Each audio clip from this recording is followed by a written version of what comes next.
প্রিয় দশম শ্রেণীর ছাত্রছাত্রীরা, আজকে আমি এবিটিএ টেস্ট পেপার জীবনবিজ্ঞান 2024-25 সালের থেকে 146 নম্বর পেজের বিভাগ গয়ের 3 দাগের যে 2 নম্বরের কোশ্চেনগুলি আছে তার অ্যান্সার আলোচনা করব।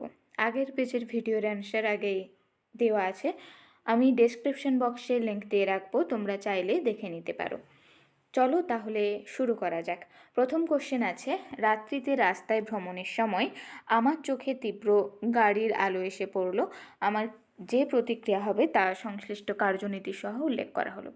রাত্রিতে রাস্তায় ভ্রমণের সময় চোখে তীব্র আলো পড়লে তীব্র আলোর হাত থেকে রক্ষা পাওয়ার জন্য এই তীব্র আলো চোখের সংস্পর্শে আসার সাথে সাথে উদ্দীপনার সৃষ্টি হয় এবং সাড়া বা রেসপন্স হিসেবে চোখের পাতা স্বতঃস্ফূর্তভাবে বন্ধ হয়ে যায়, ফলস্বরূপ চোখ দুটি রক্ষা পায়। এটি একটি শব্দচিত্রের মানে স্টেপ বাই স্টেপ দেখানো হলো। দেখো, তীব্র আলোটা হচ্ছে উদ্দীপক, এই উদ্দীপনাটা চোখ গ্রহণ করে, অর্থাৎ গ্রাহক চোখ। অপটিক স্নায়ু চোখে থাকে আমরা জানি, তো অপটিক স্নায়ু সংজ্ঞাবহ স্নায়ু, এটা এই উদ্দীপনাটা স্নায়ুকেন্দ্রে নিয়ে যায়।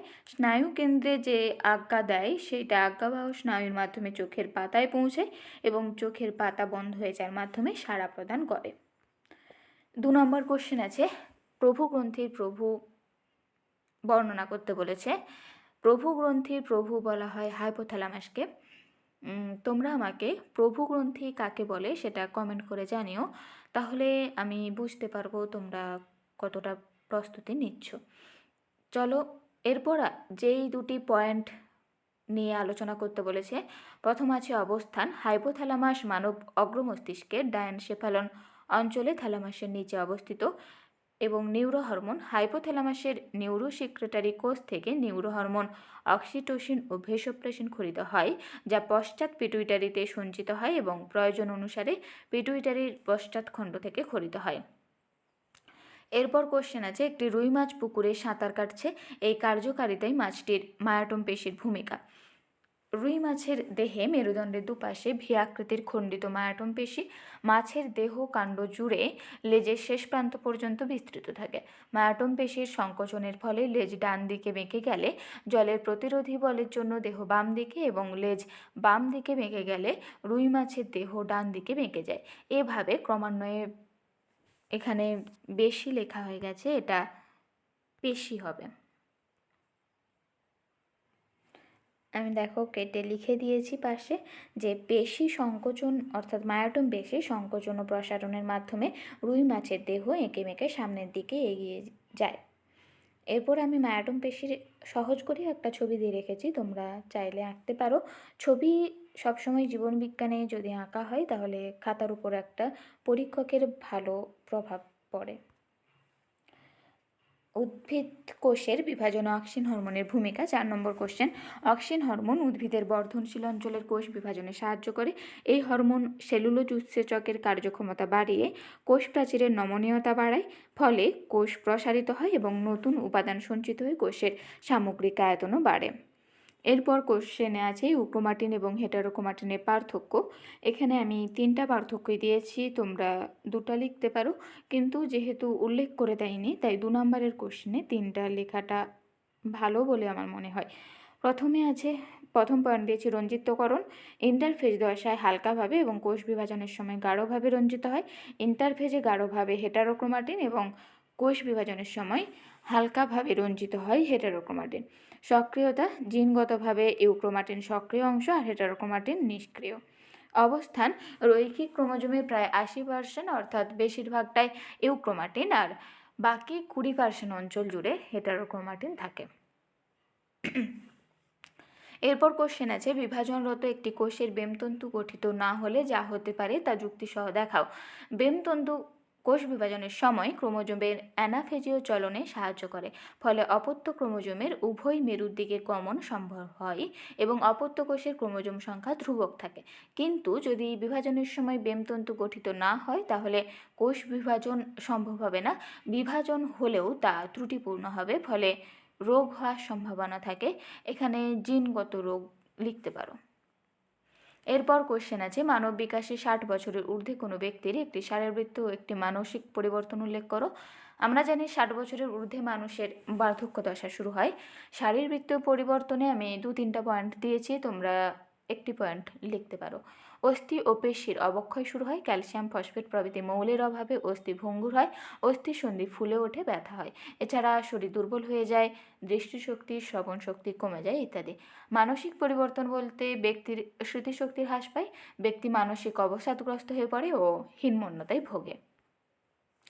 এরপর কোশ্চেন আছে, টেস্ট ক্রস করার কারণ ও বিজ্ঞানী মেন্ডেলের একসংখ্য জননের টেস্ট ক্রসে উৎপন্ন অপত্যগুলির অনুপাত।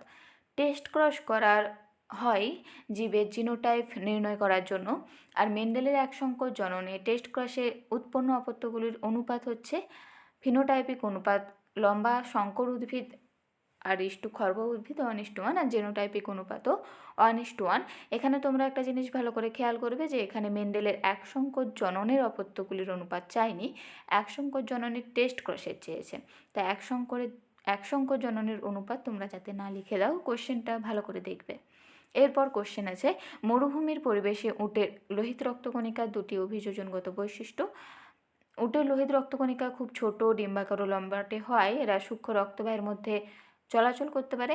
এছাড়া লোহিত রক্তকণিকা অধিক ও আকস্মিক অভিস্রবণীয় চাপ সহনে সক্ষম হয়, তাই যখন উট অনেকটা পরিমাণে জল খায় তখন লোহিত রক্তকণিকা প্রসারিত হয়ে ফেটে যায় না। এরপর কোশ্চেন আছে, পিতা এবং মাতা উভয়ই আলফা থ্যালাসেমিয়ার বাহক হলে তাদের সন্তান স্বাভাবিক হওয়ার সম্ভাবনা। আলফা থ্যালাসেমিয়ার বাহক যেহেতু, তাই থ্যালাসেমিয়া মাইনর আক্রান্ত, এখানে alpha thal plus alpha thal আক্রান্ত স্ত্রী, আর পিতাও যেহেতু বাহক অর্থাৎ থ্যালাসেমিয়া মাইনর আক্রান্ত, তাই alpha thal plus alpha thal. এবার এখান থেকে দুরকম গ্যামেট তৈরি হচ্ছে, স্ত্রী থেকেও পুরুষ থেকেও, এইভাবে আমি ক্রস করেও দেখানো আছে, তোমরা এখান থেকে দেখো। আর নিচে দেখো লেখা আছে যে স্বাভাবিক সন্তান হওয়ার সম্ভাবনা হচ্ছে 25%। এসপিএম মানব স্বাস্থ্যের উপর যে ক্ষতিকারক প্রভাব বিস্তার করে তা আলোচনা করতে বলেছে। 1 নম্বর, কয়লা খনিতে কাজ করলে কয়লার সূক্ষ্ম গুঁড়ো ফুসফুসে প্রবেশ করে ব্ল্যাক লাং ডিসিজ রোগ সৃষ্টি হয়। এসপিএম এর অতি সূক্ষ্ম কণা মানবদেহে প্রবেশের ফলে ফুসফুসের প্রদাহ, হার্ট অ্যাটাক, স্ট্রোকের সম্ভাবনা বৃদ্ধি পায়। এছাড়া অ্যাসবেস্টসের সূক্ষ্ম তন্তু দেহে প্রবেশ করলে অ্যাসবেস্টোসিস এবং সিলিকন যৌগের কণা ফুসফুসে প্রবেশের ফলে সিলিকোসিস রোগ দেখা যায়। ল্যামার্কের মতবাদ অনুযায়ী জীবদেহে যেভাবে নিষ্ক্রিয় অঙ্গ সৃষ্টি হয়েছে তা আলোকপাত করা হলো। ল্যামার্ক তার ব্যবহার ও অব্যবহার সূত্রে বলেছেন, যেসব অঙ্গের ব্যবহার জীবেরা কমিয়ে দেয় সেগুলি ক্রমশ দুর্বল ও নিষ্ক্রিয় হয়ে লুপ্তপ্রায় বা নিষ্ক্রিয় অঙ্গে পরিণত হয়। যেমন মানুষের লেজের ক্রমাগত অব্যবহারের ফলে তার নিষ্ক্রিয় অঙ্গ ককসিসে রূপান্তরিত হয়েছে। সমসংস্থ ও সমবৃত্তীয় অঙ্গের পার্থক্য। এই সকল অঙ্গ উৎপত্তি ও গঠনগতভাবে একই, অর্থাৎ সমসমস্ত অঙ্গ আর সমবৃত্তীয় অঙ্গ গঠনগত উৎপত্তিভাবে আলাদা। অভিযোজনের প্রকৃতি। সমসমস্ত অঙ্গের ক্ষেত্রে জীবকে ভিন্ন ভিন্ন পরিবেশে অভিযোজিত হতে সাহায্য করে, অর্থাৎ অপসারী অভিযোজন লক্ষ্য করা যায়। আর সমবৃত্তীয় অঙ্গ হচ্ছে একই পরিবেশে অভিযোজিত হতে সাহায্য করে, অর্থাৎ অভিসারী অভিযোজন লক্ষ্য করা যায়। ডিটারজেন্ট পাউডার অতিরিক্ত ব্যবহার একটি পুকুরের বাস্তুতন্ত্রে যে প্রভাব বিস্তার করে তা হলো, জলাশয়ের জলে ডিটারজেন্ট পাউডার অতিরিক্ত মাত্রায় ব্যবহার করে কাপড় কাচার ফলে পুকুরের জলাশয় ফসফরাস জাতীয় পুষ্টি উপাদানের পরিমাণ বৃদ্ধি পায়। জৈব যৌগের পরিমাণ বৃদ্ধির ফলে জলাশয়ে শৈবালের মাত্রা বহুগুণ বেড়ে যায়, ফলে অক্সিজেনের মাত্রা জলাশয়ে কমে যায় ও শৈবাল মারা যায়, এবং শৈবাল পচনের ফলে জল দূষিত হয়। একে অ্যালগাল ব্লুম বলে। এই অ্যালগাল ব্লুম নির্গত টক্সিনের প্রভাবে মাছ, শামুক ইত্যাদির মৃত্যু ঘটে, অর্থাৎ সামগ্রিকভাবে পুকুরের যে বাস্তুতন্ত্র সেটা ধ্বংস হয় ও জীববৈচিত্র্যের বিলুপ্তি ঘটে। এরপর 15 নম্বর কোশ্চেন আছে, অ্যামোনিফিকেশনকে নাইট্রোজেন চক্রের গুরুত্বপূর্ণ ধাপ বলে বিবেচনা করার কারণ। অ্যামোনিফাইং ব্যাকটেরিয়ার মৃত উদ্ভিদ ও প্রাণীদেহ বা অন্যান্য জৈব বস্তু থেকে নাইট্রোজেনযুক্ত যৌগকে অ্যামোনিয়াতে পরিণত করে অ্যামোনিফিকেশন পদ্ধতির মাধ্যমে। এই অ্যামোনিয়ায় পরে নাইট্রিফাইং ব্যাকটেরিয়ার দ্বারা প্রথমে নাইট্রাইট ও পরে নাইট্রেটে পরিণত হয়, আমরা সকলেই জানি। এইভাবে উৎপন্ন নাইট্রোজেন ঘটিত যৌগগুলি মাটিতে উদ্ভিদের গ্রহণযোগ্য নাইট্রোজেন উৎস হিসেবে সঞ্চিত হয়। তাই অ্যামোনিফিকেশনকে নাইট্রোজেন চক্রের একটি গুরুত্বপূর্ণ ধাপ বলে বিবেচনা করা হয়।